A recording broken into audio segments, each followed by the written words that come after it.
Tu sais, comment est-ce que tu joues 3 chiffres par game? Par game. J'espère que tu joues plus que ça, mais 3 chiffres par période, mettons. Parce que tu joues sur une 4 en midget 3A.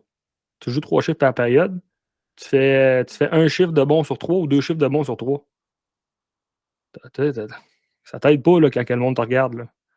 On s'entend, t'as bien beau jouer 15 ans, midget 3A, ça amène rien de bon. Puis comment est-ce que tu veux rester dans ta game si tu joues un chiffre aux 6 minutes?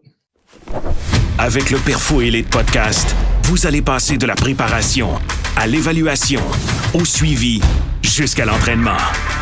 Nous allons parler de récupération, de mindset, d'habileté individuelle, de posturologie et de nutrition. Tout ça pour vous faire progresser et performer immédiatement. Rien n'est laissé au hasard. Bienvenue au Perfo Elite Podcast. What's up tout le monde, bienvenue au podcast. Donc aujourd'hui, on va jaser d'un sujet qui est sensible, presque tabou en fait. Et on va donner notre opinion en fait là-dessus, où est-ce qu'on va jaser sur est-ce que oui ou non, vous devriez jouer 15 ans midget 3, donc M18 3. Puis un peu le même principe selon les âges. Donc, exemple, être tout le temps surclassé. Donc, on va plus parler du surclassement, puis de jouer à un jeune âge avec les plus vieux. Est-ce que ça peut être bon ou non pour votre développement? Puis c'est en espérant en fait que ça puisse vous ouvrir les yeux et ouvrir les yeux aux parents, surtout aussi, puis aux coachs. Donc, j'ai Mathieu avec moi, en fait. Là, fait qu'on on va pouvoir donner chacun notre opinion là-dessus, puis de jaser en fonction du développement du joueur, des tranches d'âge. On a déjà fait un podcast un petit peu là-dessus, mais plus dans le gym. Donc, maintenant, ça va être un petit peu plus sur la glace, puis vos objectifs peut-être qui devraient être redirigés ou repensés. Donc, Matt, veux-tu commencer un peu, voir, on le voit en fait souvent, là, les joueurs ils veulent, on en a des athlètes, on en entraîne beaucoup de groupes, beaucoup d'athlètes qui sont justement dans l'âge, exemple, M15 3 Elite, donc Bantam 3 Elite. Puis là, ils jasent. Hey, les tests du midget 3. Hey, ça, c'est-tu vrai que ça? Hey. Puis là, ils veulent à tout prix jouer 15 ans, midget 3, M18 3. C'est si prestigieux, c'est si incroyable que ça. Donc, explique-moi un petit peu ton intake là-dessus, puis ton point de vue, en fait. Yes, ben, tu sais, on parle tout le temps de ces ligues-là, midget 3, même junior majeur, c'est des ligues de développement. Il ne faut pas perdre ça de vue. Puis, mais on a beaucoup la performance en tête de plus en plus à un très, très, très, très, très jeune âge. Là, ça commence, c'est M13, les âges oui. Puis, ce qui est important, on veut toujours, mettons, sauter des étapes. Peu importe que ce soit dans le gym, sur la patinoire, un peu partout dans la vie en général. On essaie tout le temps d'essayer de skipper les étapes pour aller là le plus vite possible. Mais à cet âge-là, mettons, mon opinion, c'est que la différence d'âge est immense. Là. Mettons, c'est quand tu regardes des gars quand tu deviens adulte dans NHL, exemple, que tu as une différence d'âge entre un 25, mettons, ou un 30 ans. Il y a pas, je veux dire, tu peux te confondre là-dedans, il n'y a vraiment pas de problème.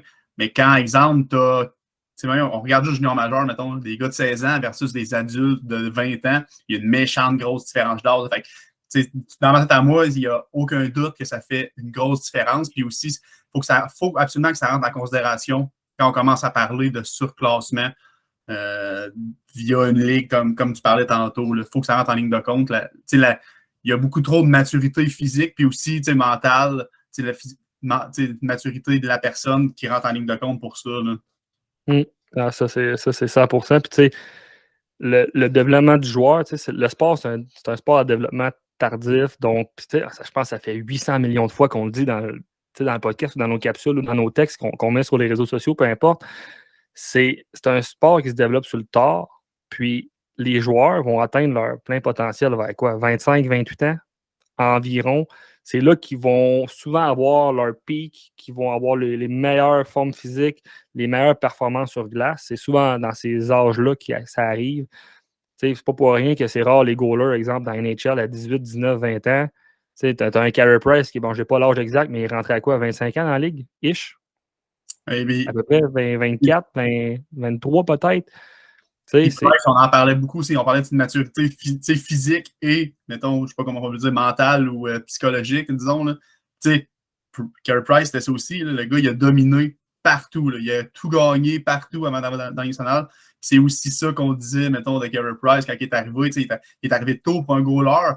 Puis c'était ça, mettons, physiquement, il n'était pas nécessairement prêt. Je me souviens, j'avais écouté, je pense que c'était un podcast qui parlait, puis qu'il était, je pense qu'il lui a pesé 250, 260 livres avec ses sneakers dans ses chambres d'hôtel après l'entraînement.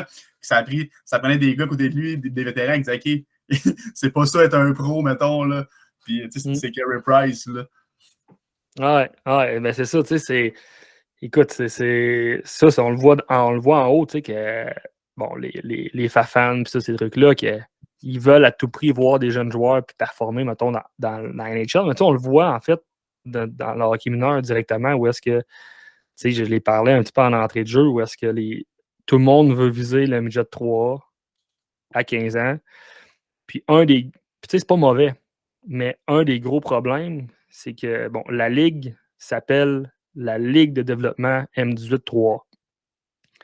Mais c'est tout le contraire d'une ligue de développement, où est-ce que les coachs, malheureusement, sont là puis ils veulent gagner. C'est des postes à siège éjectable. Souvent, tu sais, il y a tout le temps cet aspect-là aussi. Tu sais, le coach, il veut gagner parce que sinon, il va se faire mettre dehors. Fait que là, mais ça, c'est une mentalité que le hockey a. Où est-ce que tu appelles ça une ligue de développement, mais tu veux gagner à tout prix ou pas loin. Donc, si tu as 15 ans, à moins que tu sois un prodige, un jeune extraordinaire, puis tu domines totalement, là, tu vas jouer. Mais sinon, tu vas jouer sur une 3 ou une 4 à 15 ans. Tu vas jouer 5 à 8, 10 minutes si tu es chanceux dans une game. Comment est-ce que tu veux bien te développer? Comment est-ce que tu veux t'améliorer en tant que joueur de hockey? Oui, tu vas pratiquer avec les meilleurs. Je suis d'accord que quand tu pratiques avec les meilleurs, tu deviens meilleur. Tu sais, c'est un peu la règle de tu t'entoures des. Tu es la moyenne des 5 personnes qui t'entourent. Ça, c'est 100% vrai. Sauf que là, au point de ne pas être capable de l'appliquer, ces concepts-là que tu apprends dans une pratique en situation de match, c'est souvent en situation de match que tu vas gagner en hockey IQ, hockey sense, ces trucs-là. Mais si tu n'as pas de temps de jeu, tu ne touches pas à la glace, de 1, tu ne vas pas t'améliorer tant que ça. Mais de 2, c'est qu'est-ce qui va arriver aussi, c'est que en dedans, là, ton mental en haut, là, c'est bien beau là, porter le manteau puis toute la guerre du midget 3, là, puis tu es bien fier à l'école. Là.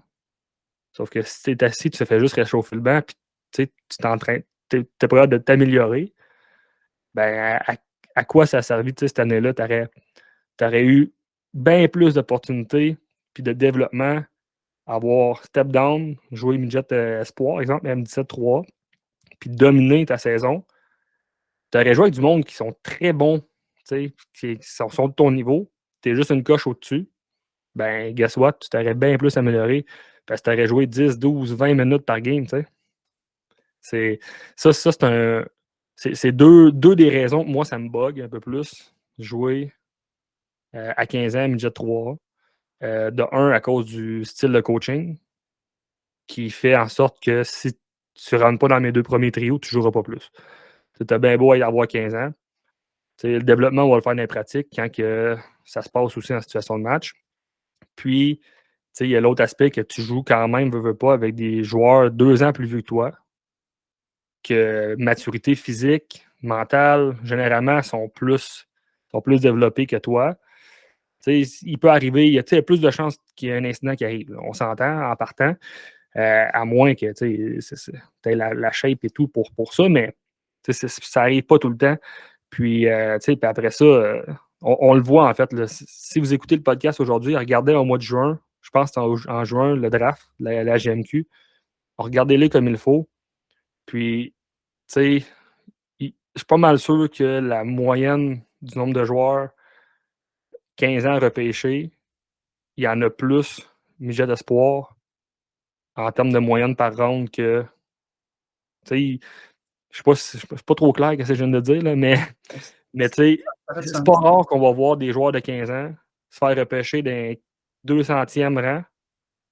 Oui, ils sont repêchés. L'objectif, c'est au moins que tu sois repêché, tu as une chance.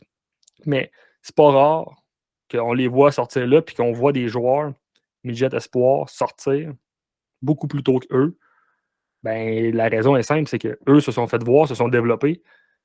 Puis, tu sais, normalement, un recruteur, en tout cas, ça c'est ma façon de voir les choses, mais ce que tu veux voir, c'est est-ce qu'un joueur, tu dois voir le potentiel du joueur et non qu'est-ce qu'il peut m'apporter immédiatement. Surtout à cet âge-là, c'est clair. Là. Ben, c'est ça, tu sais, il aime bien mieux voir un joueur qui est parti du point A dans la saison et qui est arrivé au point B qu'un joueur qui est parti du point A puis est resté au point A à la fin de la saison ou pas loin. Tu sais, c'est toute une question de potentiel, est-ce qu'il est coachable, est-ce qu'il apprend, puis est-ce qu'il se développe, le joueur. Parce que si tu as un joueur comme ça, ben, est-ce que tu l'entreprennes à 16, 17, 18 ans, qu'est-ce qui va t'amener à 19, peut-être 20? C'est ça, il faut que tu vois pas mal plus. Puis je pense que c'est pas mal ce que les recruteurs, normalement, regardent également. C'est pour ça qu'exemple, il y a des listes qui sortent, même dans la NHL, mais aussi les joueurs majeurs, il y a des listes qui sortent au courant de l'année, 2 ou 3. Puis tout change parce que c'est un joueur qui, on va dire, en début de saison, il a dominé, paf! Puis là, ça, il est rendu dans le milieu de peloton à la fin de la saison. Ben, qu'est-ce que le monde va voir? Ben, il n'y a pas eu de constance. Il ne s'est pas développé. Ainsi de suite. Ils vont-tu prendre une chance? Oui, non, peut-être. Là, on parle pour parler de draft, là, mais c'est toutes ces opportunités-là, puis cet aspect-là que quand tu essaies d'aller trop vite dans ton développement, qui te met un frein, puis c'est bien beau sur le spot, mais est-ce que c'est bon pour toi sur le long shot? Puis tu sais, même le hockey, ce que tu dis, vas-y. Le hockey, c'est sur le long shot. On l'a dit, tu atteins ton pic à 25-28 ans. Une des bons exemples, avec le Canadien présentement, on le voit. Regardez, avec Belzile, il y a quoi, 31, 32 ans? Ouais, je pense que ouais. Yes, ils viennent d'embarquer dans la Ligue nationale. Puis, oui, là, il y a toute la circonstance, la game de blessure et toute la patente, mais il a eu son opportunité, c'est là qu'il a été saisi, il faut qu'il soit prêt là. Mais si ça aurait brûlé avant ou peu importe, ben, il ne serait peut-être pas là aujourd'hui. Puis, gars, c'est toujours bien plus, une dizaine de games de plus que nous autres qui a joué dans la NHL en ce moment. Puis, il vient de scorer son premier but. C'est ça. C'est à 25-28 ans-ish que tu vas atteindre ton prime, ton pic, mais si tu l'as atteint beaucoup plus tôt puis que tu n'as pas le temps puis que tu n'as pas l'opportunité, la fenêtre d'opportunité, la window n'est pas ouverte là, ben, tu viens de manquer le bateau. C'est un peu toute cette game-là aussi qu'il faut faire. Puis, ça revient sur les 6 piliers où est-ce que si tu atteins ton pic trop vite, ben, ça bloque, puis tu vas plafonner dans ton développement. Puis, c'est la même chose tant au niveau physique, mental. C'est la même chose au niveau dans le gym. On en a fait un podcast une couple de semaines là-dessus. Mais c'est exactement ça. En fait, c'est un gros, gros, gros problème dans le hockey d'aujourd'hui, midget 3A. Puis même, ça se découle aussi, plus bas, où est-ce que, exemple, on regarde le M13, ben, les équipes sont faites en fonction du meilleur joueur présentement. Et non, qu'est-ce que lui peut m'apporter dans la structure dans 2 ans, M15, exemple, ou M17 ou M18. Donc là, il y a beaucoup de monde qui se font tasser direct en partant. Puis là, qu'est-ce qui arrive après ça quand ils se font tasser en partant? Ben là, il y a tout l'aspect de chimie de gang, de clic qui se fait. Puis là, souvent, c'est un silo où est-ce que quand tu as commencé, tu continues dans la structure, tu montes jusqu'en haut. Puis là, les autres sont sur le côté, puis les autres qui mangent la marde. Ça se résume pas mal à ça. C'est de ce que je vois de mon œil externe. Puis pour avoir un ensemble global là, sur toutes les structures au Québec, c'est ce qui se passe beaucoup. Puis, je ne me ferai pas d'amis aujourd'hui en disant tout ce que je vais dire là, mais c'est la vérité, puis c'est plate. Fait que c'est toute une question de développement sur le long terme, en fait. Tu devrais entreprendre un joueur que tu vois le potentiel qu'il peut amener, puis que ça prend 2 ans à aller chercher, ça prendra 2 ans, puis qu'il sera bon midget ou M15, c'est là que tu vois que ça peut monter. Ça devrait être ça. Ça devrait être du développement. Puis malheureusement, ça ne l'est pas tout le temps. Puis c'est important aussi, je pense, de prendre en considération que, oui, l'aspect hockey, tu veux surclasser un joueur parce qu'il domine un niveau, parfait. Tu domines tes M15, peu importe. Tu domines ton niveau. Parfait, excellent.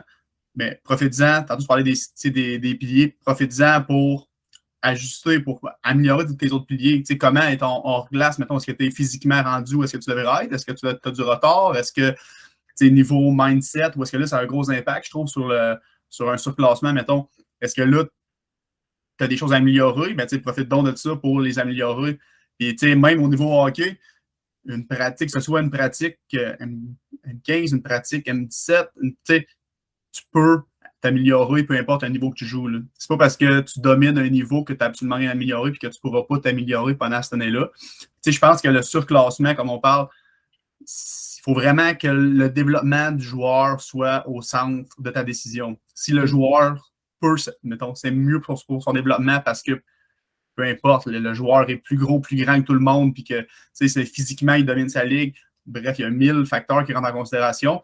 Il y en a pour qui peut-être qu'un surclassement pourrait aider le développement du joueur, mais encore là, comme tu dis, il faut vraiment que ce soit pour l'intérêt du joueur. Est-ce qu'il est mieux d'aller jouer 8 minutes dans une catégorie plus élevée par game, jouer une coupe de chiffres par période ou de brûler entre guillemets une ligue puis améliorer d'autres choses? Comme on dit, ton hors-glace, c'est comment? Y a-tu des choses que tu veux mettre l'accent pour vraiment arriver dans le niveau près? C'est vraiment ça qui est important. Là. Puis, exemple, là, on parle, mettons, de M15, M17. Quand tu arrives mettons, dans le junior majeur, l'écart d'âge entre un enfant de 16 ans et un adulte de 20 ans, c'est immense, là.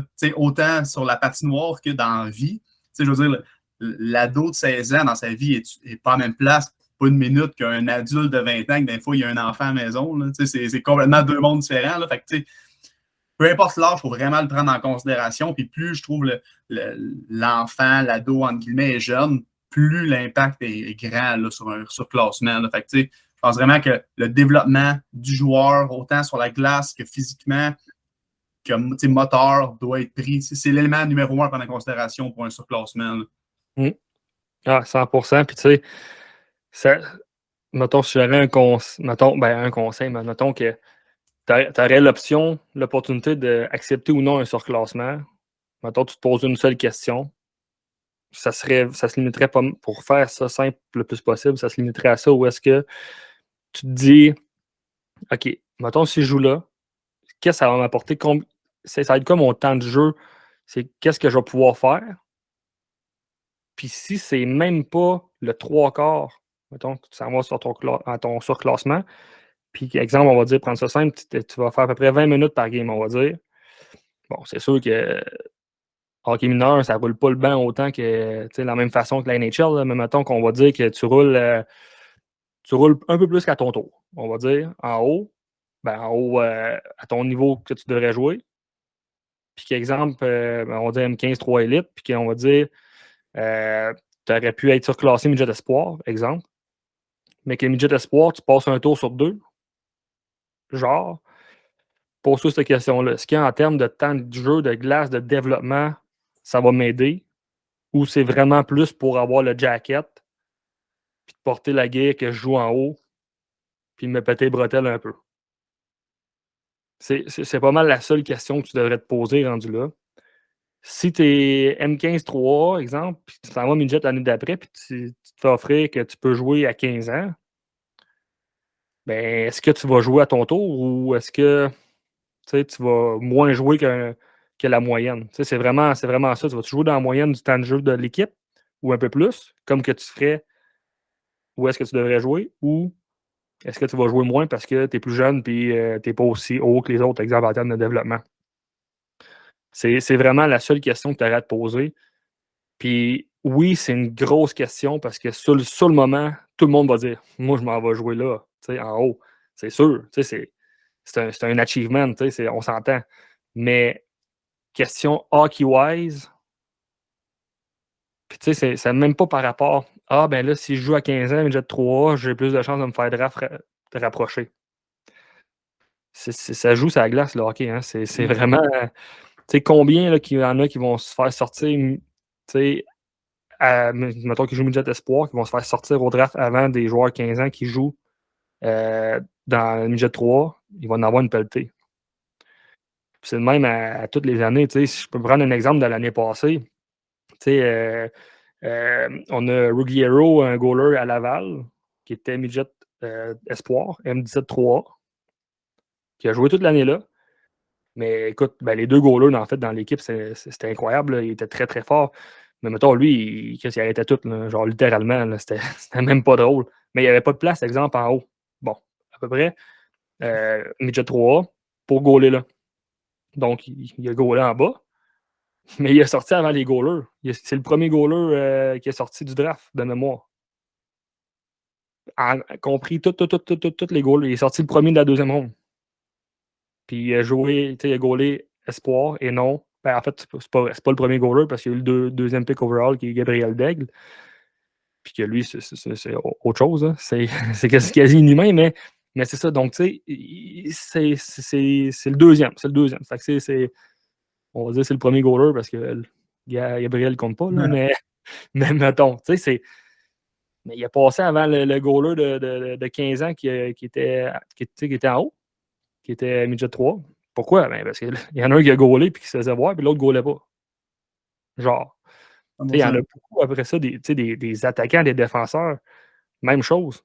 Qui se sont fait repêcher, qui étaient espoirs avant des joueurs 15 ans qui étaient midget 3. Tu sais, comment est-ce que tu joues 3 chiffres par game? Par game. J'espère que tu joues plus que ça, mais 3 chiffres par période, mettons. Parce que tu joues sur une 4 en midget 3. Tu joues 3 chiffres par période. Tu fais un chiffre de bon sur 3 ou 2 chiffres de bon sur 3. Ça t'aide pas là, quand le monde te regarde. Là. On s'entend, t'as bien beau jouer 15 ans, midget 3. Ça amène rien de bon. Puis comment est-ce que tu veux rester dans ta game? Tu sais, si tu joues un chiffre aux 6 minutes. C'est toujours mentalement, là, ça. C'est dur mentalement, c'est dur physiquement. Tu sais, t'es frette, t'embarques sur la glace, tu dois tout donner. Puis là, tu rassieds, puis tu réchauffes le banc. Là, paf, tu rembarques. Là, oh, OK, tu te rassieds, tu réchauffes le banc. Tu sais, c'est dur, c'est très dur mentalement. Fait que, tu sais, ça serait vraiment une des questions que je me poserais si j'aurais l'opportunité, mettons, de. Puis, tu sais, rapidement, c'est sûr que, tu sais, côté fierté et tout, tu veux jump in sur l'opportunité, c'est sûr, mais tu es tout le temps dans le moment présent et rien ne peut prédire le futur. Mais si on regarde en haut, si on regarde des joueurs surclassés, il y en a combien qui jouent dans la NHL présentement, qui ont une belle carrière? C'est les équations. De suivi de développement. Mm. C'est une petite poignée. Là, on s'entend que tu as des Crosby, c'est un joueur générationnel. Tu as un Connor Bedard, tu as un Connor McDavid, que ça, c'est. Tu peux pas te fier à ce que les autres font. Je veux dire, tu vas te tirer dans le pied, là, genre à coup de shotgun. Là, genre, ça marche pas. Mais, moi, il y en a un, c'est un de mes amis qui a joué 14 ans, midget 3. Puis là, il joue dans la NHL aujourd'hui avec les Golden Knights. Mais tu sais, ce n'est un parmi combien qui l'a fait qui a réussi à se rendre là. Tu sais, vite, là, j'en compte 2 sur mes doigts. Là. Il y a lui, Nicolas Roy, puis il y a Guillaume Latendresse. Vite, là, c'est les. Tu sais, je connais pas tout le monde, là, mais tu sais, qui ont joué 14e midget 3, qui ont été surclassés, puis qui se sont rendus dans la Ligue nationale. Puis les gars ont de quoi ces deux-là ont de quoi en commun? Ils ont un 16 au-dessus de où est-ce qu'ils jouaient, là, on va se le dire. Là. Fait que ça rentre en considération aussi. Là. Aussi, c'est ça, c'est 100%. Mais tu sais, c'est ça, c'est dur mentalement, puis veux pas, c'est tout le monde voit ça comme c'est ça la norme pour performer, c'est ça la norme pour exceller, mais non, c'est pas ça pantoute. Moi, je pense que je finirais, on pourrait en parler pendant des heures, puis je pourrais devenir, passer dans toute une gamme d'émotions en racontant, mais tu sais, si je finirais juste par donner ma vision des choses, qu'est-ce que je ferais en termes de ligue, en fait, parce que c'est vraiment le problème qui vient de là aussi à la base. Selon moi, un junior majeur devrait ressembler plus à du genre de 18, peut-être 17, mais mettons plus de 18 ans à 22 ans. Genre, le draft de la NHL devrait être un peu plus tard. Là, on s'entend, là, je donne mon opinion puis que ça devrait être en termes de développement. Ça va te faire impossible. Impossible que ça devienne ça. C'est tellement ancré, c'est tellement dans la culture. Mais bon, Mais tu sais, ça devrait. c'est un autre débat, mais les autres sports ressemblent à ça pour vrai, par exemple. Tu sais. Ben oui, tu sais, combien. Juste les programmes américains, tu regardes la NCAA, c'est là que ça s'en va. Puis, yes, guess what? Il y a de plus en plus de joueurs qui sortent de là, tu sais. Donc, tu sais, moi, ça serait. Mettons, partant du haut, ça serait ça. Tu sais, le draft un peu plus tard, junior majeur serait du 18 à 22 ans-ish. De un, ça laisserait l'opportunité à des 21, 22 de se développer parce que ça se développe encore rendu là. Combien de joueurs à 20 ans ne jouent plus au hockey ou ils ne peuvent même pas se ramasser universitaire des fois parce que, bon, de un, des fois à cause de l'école, mais de deux, il n'y a tellement pas de programme ici que malheureusement, il y a des bons joueurs qui se développent encore qui ne peuvent plus jouer. Donc là, ça vient de limiter et de tuer un peu la richesse des joueurs de hockey ici au Québec en partant, en arrêtant ça à 20 ans. Donc c'est ça. Fait que, moi, je dirais du 18 à 20, un midget 3A, selon moi, serait que du 16-17 ans. Mettons, là, tout dépendamment, 16-17. Comme ça, ça à 17, tu jump in 18 à junior en haut. De 16 à 17, encore une fois, ça ne limiterait pas d'avoir juste le droit à 5-17 ans dans ton équipe, midget 3A. Comme ça, tu pourrais en avoir plus. La ligue serait un peu plus forte parce que là, tu as des joueurs plus développés. Puis là, tu as moins de joueurs qui drop. Il y en a combien de joueurs qui ne peuvent pas jouer 17 ans midget 3 parce qu'il y a déjà d'autres joueurs qui ont pris leur spot. Fait que là, ils se ramassent à aller jouer midget 2A, exemple, puis là, ils arrêtent de jouer au hockey. Il y en a une pelletée. Quand que peut-être ce joueur-là serait développé à 20 ans, là, puis il aurait piqué, là, on ne sait jamais. Donc ça serait de même en descendant. Un midget espoir serait comme avant, du 15 ans seulement. Fait que première année midget, tu passes par le midget espoir, le M17 3A, mais il deviendrait du M16 3A parce qu'il y aurait juste 15-16 ans avec l'année qui est en cours. Mais ça serait vraiment ça. Imagine comment est-ce que la Ligue serait forte si tous les meilleurs 15 ans jouent dans une équipe. Tu joues contre ta propre catégorie d'âge. Là, tu mets tout le monde dans le même bateau pour évaluer aussi. Là, c'est là que tu vas voir ceux qui vont step up par rapport aux autres. Pour ton fameux draft, exemple, plus tard. Là, tu vas le voir là, en partant, si tu les mets tous dans le même drapeau, dans le même chapeau, dans le même bateau. C'est là que tu vas voir ça. Puis après ça, bon, les autres catégories resteraient comme qu'ils sont. T'sais. Mais qu'un joueur, à moins que ce soit un joueur exceptionnel puis qui joue vraiment, mais un joueur première année Bantam jouerait avec les premières années Bantam un peu comme c'est là, à moins qu'il domine puis qu'il soit vraiment une coche au-dessus puis qu'il joue puis qu'il est encore compétitif en haut. Puis qu'il a un peu la même utilité que s'il arrêtait en bas. T'sais. Là, dans ce cas-là, je veux dire, c'est parfait parce que là, il va pouvoir se développer. Il va skipper une étape, mais pour son bien. Et non skipper une étape parce qu'il est juste trop bon, mais il n'est pas assez bon, mais on va le mettre là pareil pour avoir une meilleure équipe en haut. Exemple. Ça, ce genre de décision-là, t'ordinaire un peu. T'sais. Si tu penses encore une fois au bien de l'équipe pour performer au lieu du bien, tu sais, combien de fois qu'on le voit ou qu'on le verrait de OK, mais on va prendre les deux meilleurs en bas, on va les amener en haut, on va avoir une meilleure profondeur, puis là, ces deux-là qu'on aurait pris normalement, on les prend pas, puis bye-bye, aller jouer ailleurs. Tu sais. C'est plate pour un, c'est plate pour l'autre qu'il ne se développera pas autant, peut-être. Tu sais, là, c'est plate pour l'équipe en bas qui se ramasse avec plus rien. Ben, c'est méchant dit même, mais tu sais, mettons. Tu sais, c'est ça. Moi, ça serait ma vision des choses. Ça serait la façon que j'amènerais ça. Est-ce que ça va se faire? Peut-être une partie. On s'entend que c'est pas Philippe Roy qui va changer l'âge du draft de la NHL. J'aimerais bien ça, en fait, avoir ce poids-là, mais la culture est beaucoup trop ancrée, je crois. Puis ça aurait bien beau venir de tous les 10 000 meilleurs chercheurs scientifiques sur la Terre qui démontrent le développement d'un joueur de hockey, puis ci, puis ça, puis ça, je ne suis même pas sûr que ça bougerait.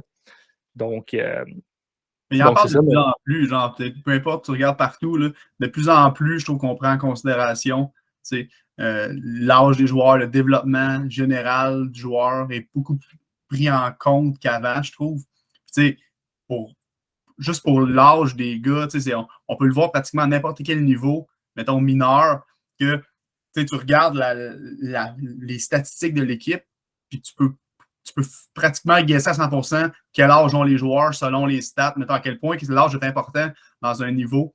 Tu peux facilement prendre une feuille, la feuille de ton équipe et regarder, parfait, lui, il doit avoir 15 ans, lui 15 ans, lui 14, lui 14, lui 15, lui 14. Parce que l'âge, c'est immense à cet âge-là. Là.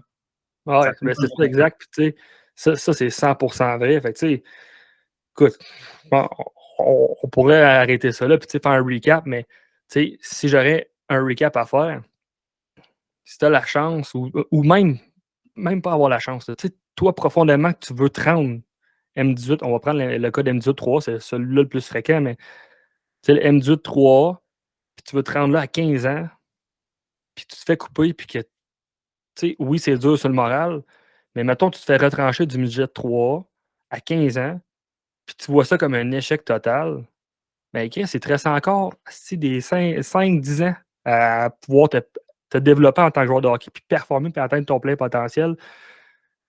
Tu sais, pourquoi est-ce que tu te mets des bâtons dans les roues après, puis tu t'affectes autant que ça? Tu sais, là, oui, il y a toute une gamme de psychologie sportive et tout autour de ça, je comprends, mais il faut que tu passes par-dessus parce que c'est pas là que ça s'arrête, là, tu sais. Combien de joueurs que je vois cette année, l'année passée, qui étaient démolis, en fait, en début de saison, parce qu'ils sont retranchés à 15 ans, M18-3A, puis qu'ils ont eu, j'ai ramené un peu avec, je les ai pompés un petit peu, puis boum, ils ont eu une super de belle saison, puis ils sont des meilleurs pointeurs de la ligue, puis ils n'auraient jamais fait ça en haut, là, jamais en 100 ans. Ils ne se seraient jamais développés autant que ça. Mais guess what? Pourquoi ça arrive? Parce qu'il a joué où il fallait qu'il joue. c'est aussi simple que ça. Puis oui, c'est tellement gratifiant porter le jacket de l'équipe en haut quand tu es le plus jeune ou surclassé. Mais à quel point ça t'aide dans ton développement, honnêtement, je pense que tu te tires 2 balles dans les pieds. Là. Ça va venir. Fais-le s'attendre. Si tu es prêt à jouer là dans le cadre du dos à temps l'année, ça va. Ben, puis c'est toute une question d'après ça. Tes risques de blessures sont augmentés parce que physiquement, tu n'es peut-être pas à la même place. Puis, c'est une autre affaire. Là. C'est une autre affaire, mais souvent, les joueurs de hockey veulent avoir la fierté, le prestige, l'ego prendre le plus de place. Fait que, c'est tough, mais le jeu étant ce qui est, le développement au Québec étant ce qui est. Là, on a parlé juste de la branche un peu plus civile, mais il existe des prep schools, une autre branche qui est scolaire. Bon, tout dépendamment des programmes et tout ça, je suis d'accord, mais c'est la même chose dans le civil, mais qui peuvent. Puis là, on en voit de plus en plus. Là, tu vois, cette saison, il y en a 2 Québécois qui ont passé par des prep schools pour jouer NHL. Bolduc à Islanders, puis Deslauriers à Edmonton. C'est les 2 qui ont fait leurs entrées dans les nationales cette année. Ils ont passé par les prep schools. Fait qu'on le voit de plus en plus, là, le développement. Puis eux, normalement, ça tarde au développement, tout dépendamment encore des programmes. J'ai collaboré avec quelques-uns. Puis de ce que j'ai vu, ça tarde beaucoup au développement des joueurs. Beaucoup, beaucoup, beaucoup. Ils ont des catégories. U18, U17, U18, U16, ainsi de suite. Puis les joueurs, souvent, s'interchangent entre les 2 équipes pendant la saison. Oh, OK, lui, il performe pas mal, il va bien, puis l'autre, ah, OK, puis là, pouf, il change. Puis là, ils vont jouer, puis là, comme ça, ils goûtent aux 2 aussi. Puis là, ça peut être mélangé un petit peu, mais c'est pas méchant comme vision des choses, puis de voir, hein, OK, mais lui, il commence à en avoir un peu trop sur le dos. Ben, regarde, on va le mettre avec le U16. Il a 16 ans, il a le droit. Il va reprendre confiance. Il va se remettre dans sa game. Par ça, on verra si on le remonte ou non. C'est un peu le même jeu avec la NHL et AHL. C'est un peu la même affaire. Là. Mais c'est ça. Fait que, ça ressemble à ça. Je suis content, je me suis pas trop emballé là, dans ce sujet-là, mais c'est ça. Fait que, ça ressemble. Je sais pas si tu veux mettre un mot de la fin, Matt, ou si on finit ça de même, mais. Ouais, récapituler ça, je trouve, c'est. All right. Fait que, tu sais, si vous avez des questions ou vous n'êtes pas trop sûr ou peu importe, ça va nous faire plaisir de jaser avec vous autres, de discuter, d'échanger sur peu importe, Instagram, peu importe. On va finir ça avec une petite plug rapide. On vient de développer en fait notre application. Donc, allez sur l'App Store. Elle est disponible sur l'App Store seulement présentement. Donc, Perfo Elite sur l'App Store. Downloadez-la, téléchargez-la, créez-vous un compte. Si ça ne fonctionne pas, écrivez-nous. On va vous aider à créer votre compte. Beaucoup d'accès, contenu exclusif à l'intérieur. Vous allez avoir accès aussi à des programmes gratuits, un petit support également. Donc, tout ça pour en fait optimiser, développer votre plein potentiel. Donc, allez télécharger ça. Si ça vous a aidé le podcast, ça vous a éclairé, ouvert l'esprit, peu importe, partagez-le à d'autres personnes, ça pourrait aider. Laissez un avis 5 étoiles, 10 étoiles si possible, même si ça ne marche pas, mais sur les plateformes que vous l'avez écouté, ça nous fait un grand plaisir de voir ça, que ça vous aide, mais aussi ça permet de pouvoir aider plus de joueuses également. Donc, c'est ça. C'est ça pour le podcast d'aujourd'hui. Fait qu'on se dit à la semaine prochaine. Enregistrement. Comment je fais pour effacer ça? That's